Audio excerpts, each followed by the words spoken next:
Welcome back, Coinsy Welds. If you're new to the family, go ahead and hit that like, smash that subscribe to stay tuned on the next welding experiences.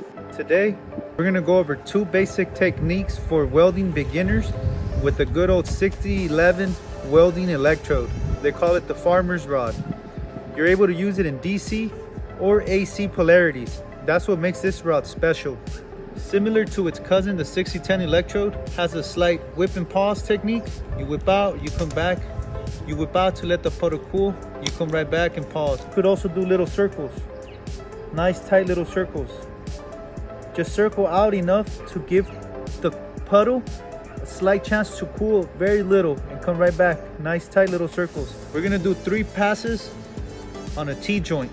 It was requested by one of the subscribers on this channel, and we're gonna go ahead and make it happen for him. Also, man, thank you guys so much. I appreciate every single one of you guys. We are 700 strong.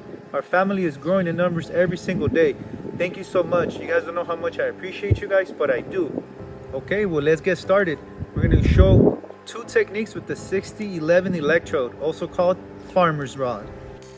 So the first technique we're learning is the little circles. As you can see, I'm doing tight little circles. You could barely see the movement, but it's there. Remember, you want to keep nice tight little circles all the way through. Keep a pattern. Circle 1 2, circle 1 2, circle 1 2.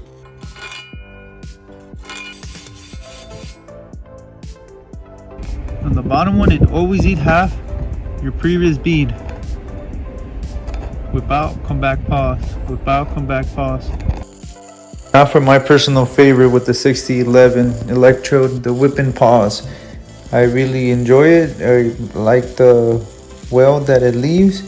Definitely give it a try. Comment below to see which one you like the best. Now let's take a look at our second pass, all cleaned up. And now let's go ahead and finish it with our third and final pass with our 6011 electrode, also known as the farmer's rod, because it's able to weld in DC and AC polarity. What happened there? It looks like some kind of little jigglypuff.